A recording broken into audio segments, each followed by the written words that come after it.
Welcome back, everybody, ladies and gentlemen. Welcome back to another episode of Sip to Tally Podcast.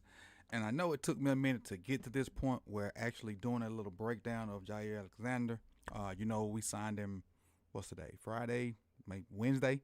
1 year, $4 million deal with $2 million worth of incentives to be, make it a $6 million deal.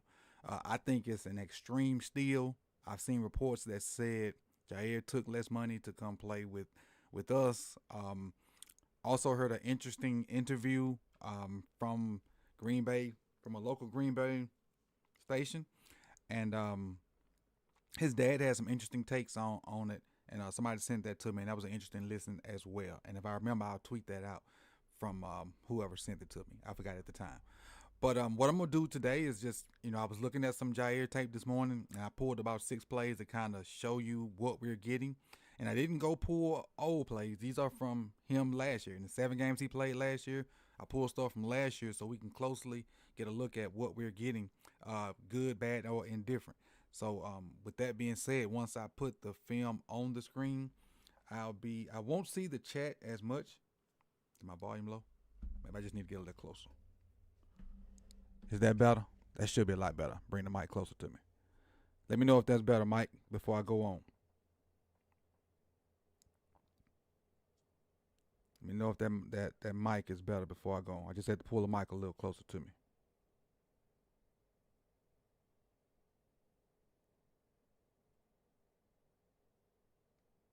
Waiting to see if that's good. Then we're going to get started. I'm going to assume it's good. I got a little closer to it, so. All right, appreciate it. Thank y'all. So, again, what we're going to do is we're going to show you some players from Jaire last year, good, bad, or indifferent, and what kind of player we getting. I know that he doesn't necessarily fit the type of player that John normally likes to bring in. That Marcus Peters attitude type, and I don't say attitude in a bad way, that Marcus Peters type mentality, that aggressive, that, can challenge, smart but aggressive. He just reminds me of a younger Marcus Peters at the time with a little bit more physicality. That's what he reminds me of.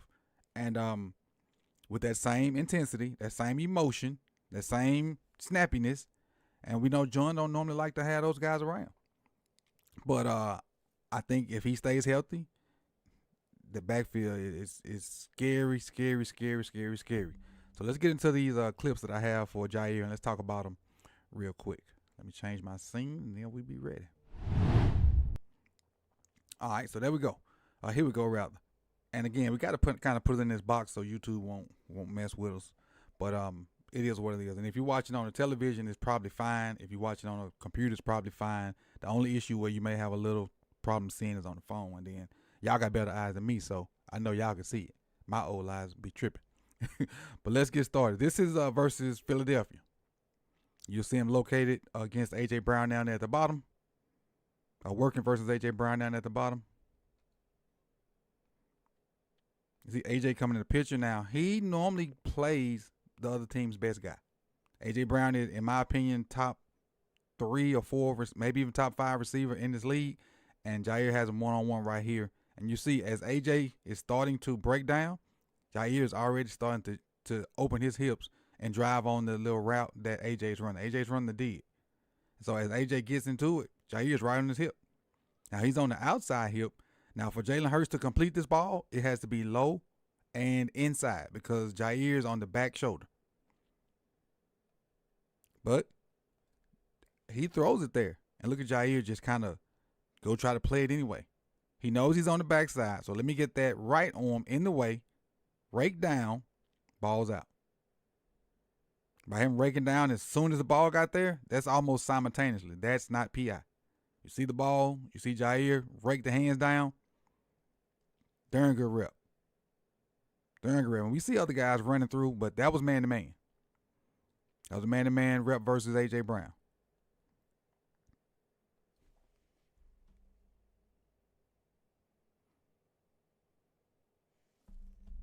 Yeah, remember, I can't see the chat unless I pick my phone up. So I ain't ignoring you. I just can't see it unless I pick my phone up when I do it like this.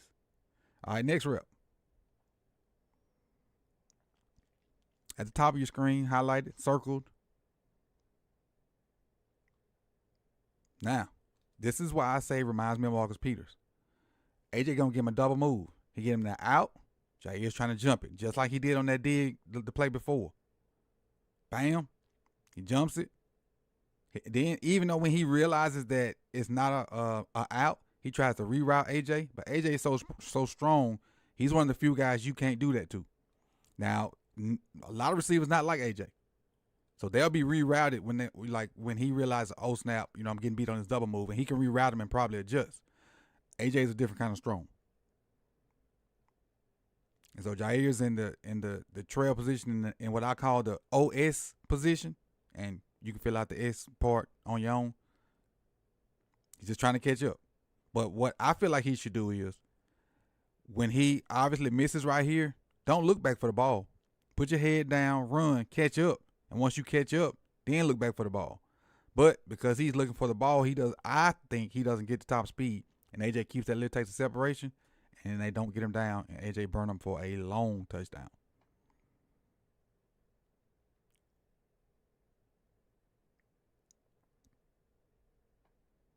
Let's go to play 3. What up, Cam, TY, Malik, Nations 403, Brandon, TGIF, Malik, Lisa, Haitian, Mingo, Reedy's, Brandon Lewis, Nigerian Nightmare, Mike Lowry. Appreciate you guys. Melvin, Chef, Mingo. I don't know if I said Mingo already. I think I got everybody. Ravenville, P. Brown. Appreciate you guys for coming through. Let's go to play 4. This is versus the Titans, and we've all seen this play. This is one of the plays that they've ran a lot since he's been picked up. Or did I miss one? Oh, no, I missed this one. These 2 plays back to back are the ones that everybody saw. Now, right here, Jaire does not have A.J. Brown. A.J. Brown's in the slot. He has 83. But what I love about this is, scramble drill, he looks back there and sees A.J. Brown wide open, calling for the ball. So he completely forgets. Well, I ain't going to say forgets, but he completely leaves his guy because he know if A.J. Brown's open, that wide open, the ball's probably going to him. So he just leaves his guy and takes off and tries to make a play. And to Jalen Hurts' surprise, he did.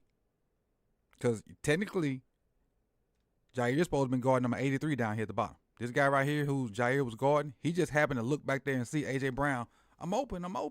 And went to A.J. Brown and got the play. But this is what I like about it. Okay, I got the interception. Let me see if I can run around here a little bit, because if I can get past the first wave, I probably can score. Trying to direct blocks. Because keep in mind, if he get all those skill guys behind him, ain't nothing in front of him but a quarterback and them linemen.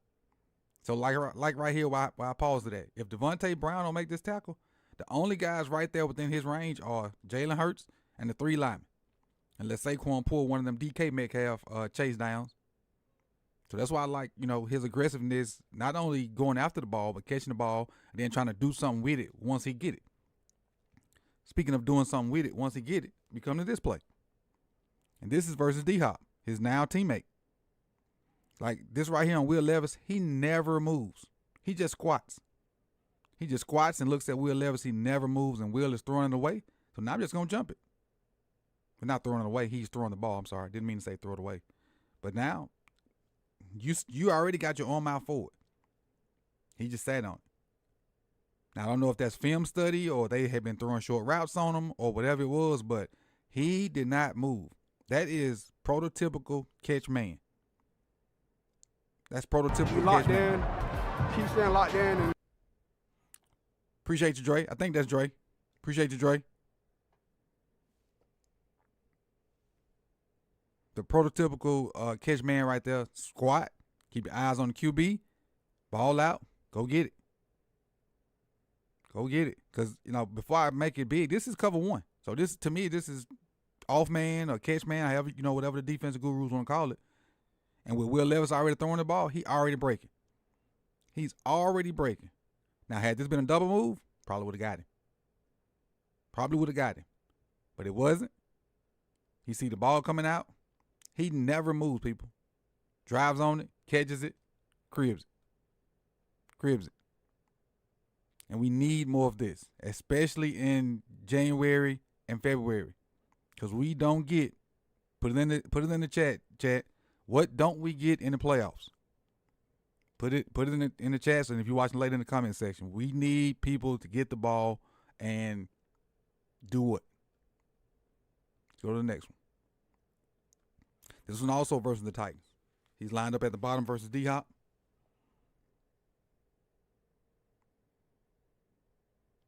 That might be Ridley. That's Ridley. That's not D-Hop. That's Ridley. And what I like about it, he don't go for the double move. Just playing his technique, playing off, in zone, because he can play man or zone. That's one of the good things I like about Alexander. He can excel in both. The double move right there by Ridley. All he do is just pop his feet. Ridley popped his feet. I pop my feet. Now I'm right back on top of it. Really tries to get out on the outside of him. Now I'm going to fade back and use the sideline as a secondary defender on top of the safety getting over the top. Now, just before I play this is an interception, but not from Jaire. But because Jaire closed that cushion and used his back to kind of wean the receiver closer to the sideline, like using that sideline as an extra DB, that made space for the safety to come over top and get this interception. Bam. So the receiver never had a chance at this ball. Never had a chance. But the safety came over top and got that with the help of Alexander playing great technique on the, not first of all, not going for the double move, then playing great technique once the ball was in the air. Let me check chat real quick. Exactly, sir. We need what Sir Palmer said, what Ravenville said, what Kurt said, what Only Grills, all y'all got it. Everybody said turnovers. That's it. That's what we need, turnovers. We don't get them in the playoffs. One of the reasons why we hadn't had the success that we have all envisioned. And this is the last play right here before I get y'all out of here. This is versus the Texans when Diggs was hurt. This is Stephon Diggs. Again, I say Jaire excels in man and zone. This is man as well, but it's just off man because they're in a condensed set. And offensive coaches try to do this so you can't press the guys. And Jaire is pretty good at press. Matter of fact, Mike Crawford sent me a clip this morning of Jaire using a two-hand press, but a lot of people don't use. And he uses it efficiently and effectively. A lot of people don't use a two-hand press no more because it kind of throws you off balance if you miss. Jaire still uses it. That's that aggression and that good technique that I talked about. But again, back to this play right here, man versus Diggs, and again, it's off because they were in a condensed set. He widens out with Diggs, try to widen him out to give himself more space to work inside. So Jaire obligates that because you can't let a man get outside of you with nobody else over top.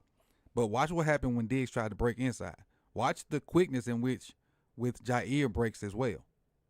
So he's never respecting Stephon Diggs to go deep. He's waiting on him break. He thought it was on that step. It wasn't. Thought it was on this step, and it was. And now look, he's breaking inside even before Diggs breaks inside. Diggs has a crappy turn. Like Diggs takes 1, 2, 3, 4, 5 steps to turn, and then those 5 steps, Jaire is already breaking. Jaire's turned in 2. And so now Jaire is underneath this. Now they get a little feet tangle, but still. And it's incidental because it's their feet. But that's hellified coverage. on Diggs. You don't get a lot better than that. Don't get a lot better than that. So, for the few 6, 7, 8 people that don't think the guy can be what he was, again, it's a 2-time All-Pro. He ain't forgot how to play corner. Yes, he had injury situations, but I think he's fully healthy. And now he don't have to play every freaking snap for us until it get crunch time. So that should be able to help out with the health concerns if there are any at all. I personally don't have them, but I feel like we'll, manage it well enough. But the 2 to 3 people that have concerns about Jaire Alexander, please put them to bed. Please put those concerns to bed and stop straight up being a hater. Now, other fan bases, I understand their hate because they know they finna start getting their butt kicked even more. And if we get those turnovers, like I asked about earlier in the video, I don't think there's much stopping us once we get to the play. At all. It's a respect thing. We got a super. Thank you to Heather for the super. She says, Coach, we're about to go out big this one season. I think that's what I said. Let me read. Coach, we're about to go out on a big one this season. That's what I think. I think it's Super Bowl or bust for us. That's what I think. I think it's like, and I know we've said that in the past, but this defense, what holes are there in the defense? What question marks are in the defense other than the other off-ball linebacker? And then on offense, we got guard issues, but the only real competition on offense is going to be for being Cleveland and Voorhees. So we really, out of the 22 starting positions, we really got 2 question marks. 2. We got a bunch of DBs. We got some quality DBs. O-line, as good or bad as we say it is, the consistency is there because they've played all together last year. Our receivers, we gotten better in the receiver room with the addition of D-Hop. Bateman had what I consider the pre-breakout season because I think this season is going to be the breakout season. And then Zay had 1,000 yards last year on top of Likely and Andrews, Derrick Henry, Justice Hill, Keaton Mitchell, and then the best player in the league, Lamar. Well, like I think Sutton said it, or even offered a question on a Purple Rain podcast. What excuses do we have? Teddy B season, yeah. Yeah, I like Teddy too. What is coaches? Don't mess this up. Coaches don't mess this up. Now players still got to execute, but coaches don't mess this up. Don't mess it up at all. So that's what I got for y'all today, man. And I'm thinking about doing a call-in show to talk about the job that Eric DeCosta and John Harbaugh has done. So if you want that call-in show later on and you want to participate, put a 1 in the comment section if you're watching now.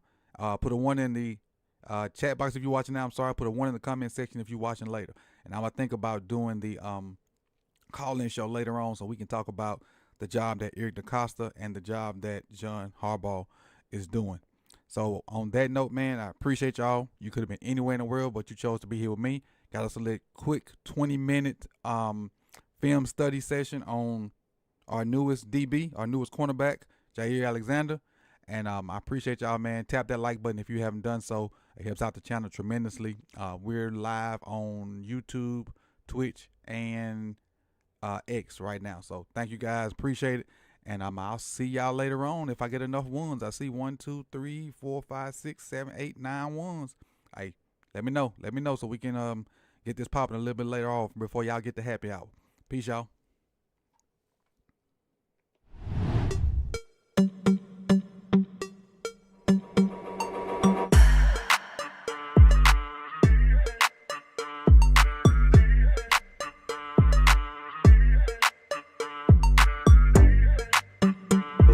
Better late than never, but never late is better. They tell me time is money,